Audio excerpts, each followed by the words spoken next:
good. All right, Coach, you wanna do an open or you just wanna? No, I'll just let them go. Okay. Yeah. How about it, guys? You stare at this wall all the time, and you're 2 wins away from that destination. Has it sunk in that you are this close, and maybe this time with a realistic shot that you may not have had before? You know, I was thinking about this earlier. You know, in 2016, when I was at Mississippi State, we were in a super. So we did a super in 16, 17, help me out, 23 and 24. And each time I really believed that we were gonna win and go. I don't think, as a coach, you don't get this far and don't think you have a realistic or unrealistic chance. I would think that all 16 teams that are, you know, fighting for these 8 spots to go there, that we all feel good about our teams. But does that mean it's easy? No. No, there's gonna be a lot of work and it'll be an absolute war this weekend. But thankful that we're at home. I do know that. Thankful that we have a chance to do it here as opposed to having to do it on someone else's field. Nick, with Travis, the fan, I don't know how to say his last name, coming, you're gonna have faced probably the top 3 hitters in the draft at some point this season. You talked last week about not letting those guys beat you. What does the strategy have to be? Yeah, so we continue to watch video on him. He is a super talented player, and he is, not only does he have the ability to hit for power, but he can absolutely fly. So this is a little different than maybe some of the other guys, to where if you just walk him, there's no threat of the stolen base. It's gonna take a double to score him, you know, or maybe a triple to score him. This guy is super, super talented on so many levels, and his speed is one of the things that changes the game for him, because just because you put him on first base in one pitch, he could be on second base, and it's like you just gave up a double. So I think we'll have to be really careful and continue to watch video of what's the best way to attack him. How similar and different are you with Oregon State in the lineup? You know, after watching them, there is a lot of similar characteristics. You know, they have the ability to steal bases, the ability to hit home runs, they hit for average. It is a team filled of guys up and down their lineup that know how to work and manage their way through at-bats, very similar to us. Brian Hagan now was a guy who's the 2nd highest ranked recruit you all had ever signed. When he got here, we thought he was gonna be the ace of the future. His career has gone differently than that. What does it say about him that he's found ways to contribute maybe differently than you anticipated when he got here, especially with the leadership and all the stuff in the dugout? Yeah, Ryan is competitive and cares as much about this program as anybody on this team, and he's been a guy that's been here for 4 years. He has seen the continual rise of our program. He's watched it, and he has been a major piece to it. And Ryan has had a couple injuries that have kind of set him back some, and to his credit, what has he done every time? It just keeps coming back and back and back and back and back. And I can tell you this, you look at what he's been able to do on the field for us, just look at his numbers, it's been unbelievable. But maybe just as unbelievable is the type of person. And you guys know the story from a year ago. We were at Southern Illinois, and we were not happy with the way the team was competing, and I basically gave him the keys to the Lexus. Good friends with my buddy Rick Avar at Lexus, so I gave him the keys to the Lexus, okay? And just basically told him, this is yours. You driving this dugout, it is yours. By the way, it's a really smooth ride, but hey, this is your dugout. From now on, I am not getting upset with anybody in this dugout. It falls on your shoulders. Do you understand? He's like, yes, sir. And I'm like, look at that, Adam. And so really from that day on, if we need anything, if any of our coaches, if anything, I just go to him. And he literally runs that dugout. So not only is he like performing on the field, think about the impact he's making in a dugout. Like, I'll look over and there's something on my mind. I'm like, can you find me Hags? And he'll come over. And same thing with the other coaches. It's like, hey, we need to remind the guys about, it doesn't matter what. It could be as simple as, the turf is wet, we got to slide a tad earlier. Make sure you tell every position player, yes, sir, I'm on it. Hey, turf's wet, what did I just say? Turf's wet, slide what early? Boom, boom, boom, boom, boom, boom. It doesn't matter. Hey, somebody's wearing our pink hat. That pink hat is not allowed outside a dugout. It's a prop. That person will be ejected. Right. Who's wearing it down there? You got a coach on it. I already told him. told him 2 innings ago. Like, he is just, and then, this is really cool.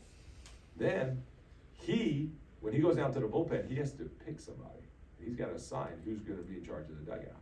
And if he doesn't do that, then his butt's in trouble. So he like, man, he loves this place. He loves this place, and he has continued to serve in every single way possible. And, no, he is not starting on Friday nights for us, but I believe he's having a bigger impact than any start he could have on a Friday night, because what he does in that dugout, in that locker room for our team, it's been unbelievable. What about him made him the guy you picked to do that last? So, I'm gonna think about how to say this the right way. How much he cares. He is just, like, you could not give that responsibility to someone that just doesn't care. And so when you look about how engaged our dugout is, and how they're locked in, and how they're trying to help our team, and getting fans involved, everything, he just cares so much. And when someone cares that much, you just want to give it to them, because you know that they're going to take a great deal of pride, and the good kind of pride and responsibility in it. And he's done that. And we would not be where we're at without this guy, because the impact he has, it goes far beyond just on the field.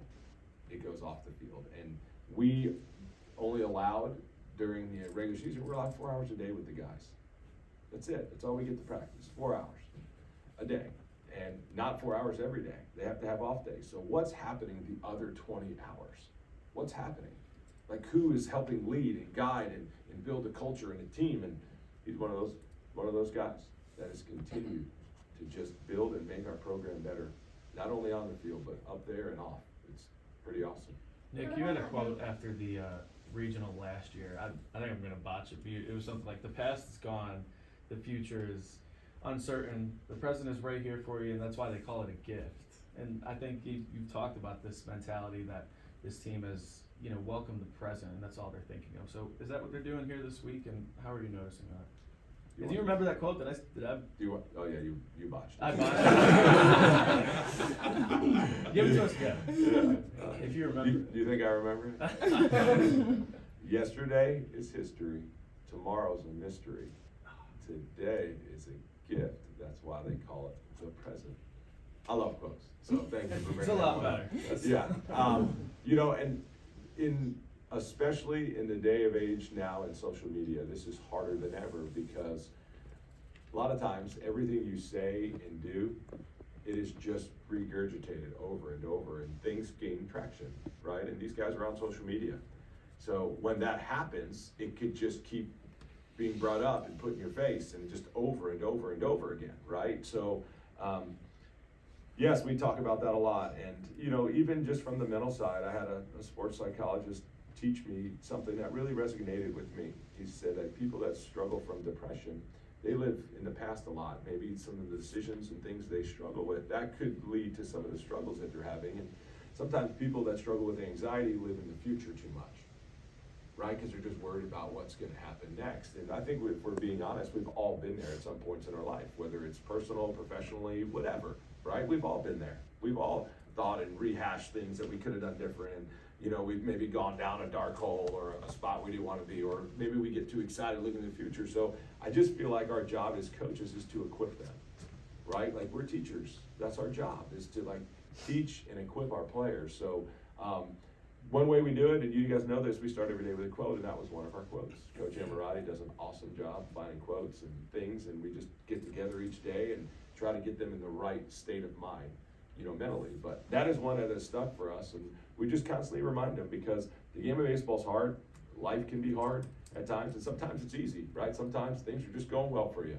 But at the same time, our ability to move on as fast as possible is so important. And just to focus on the task at hand, and then just move on to the next thing. And this team has definitely embraced that. And we reminded them again of that yesterday. We all need reminders. So that is a quote. Thanks for bringing that up. Maybe we need to put that in there this week again. What quote did you start with today? Good question. Let's do a quick. I'll look it up for you.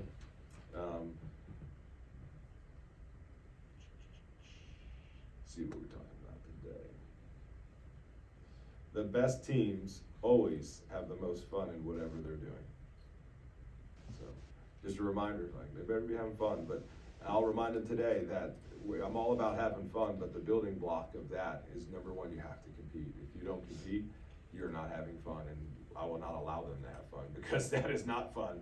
So they'll learn and understand that, and they do a great job of this, as you guys know, but the message today would just be reminding them about our competitive spirit and how it starts with that, and then while we're in that competitive mode, it can also be fun. Yeah. Can you talk a little bit about, like, the energy of this week from the guys and some of the things you've heard the players talking about? I know you say they lead the dugout and they play a lot of leadership roles. So what have you heard, them kind of talking about within that group? So, I've heard them talk about KPP and the fans, about how electric it'll be. They've mentioned that, and they've mentioned the dugout. We're having a team over my house, which is something we typically do. Multiple times a year, we just have them over our house and we feed them and just let them hang out. We'll have all the families and the kids running around, and we have a lake in the back if they want to swim or fish, and just let them all hang out. We have a pickleball court we spray painted in our cul-de-sac, so if they want to play pickleball, whatever, throw the football with the kids, jump on a trampoline, whatever, just let them just be with each other and be with us outside of just on the field. So they'll do that. I know they're gonna meet with the dugout. Trevor Fitz has done a great job meeting with those guys, so I know that he's gonna have a little meeting with the guys on the bench on Thursday, so I'm looking forward to seeing what more fun things they'll come up with, about ways to try to help our team, whether it's the camo cap stack and then the blue one, the way they did that, and then we put the cowboy hat in there. I saw that, that was good. So, but they'll do anything they can to try to help us win and help one of their teammates to be in a better spot that it's competing. So I'm looking forward to seeing what they're gonna be talking about. Nick, what does Oregon State do well as a baseball team? Everything. Like, they are legitimately as well-rounded team as like we'll face. I think they've only lost 14 games all year when you think about that. So they pitch at a high level, a super high level. They have a unique guy on the back end who can throw sidearm. They've got all the different arm slots. They defend the field well. They bunt, they steal offensively. They can score in a bunch of different ways. And like I mentioned, they have a pitching staff that really knows how to pitch. So, which is to be expected, right? Like, when you get to this point, this is what you would think. The teams that are super well-rounded are gonna be able to do it, and they can do all of those things well.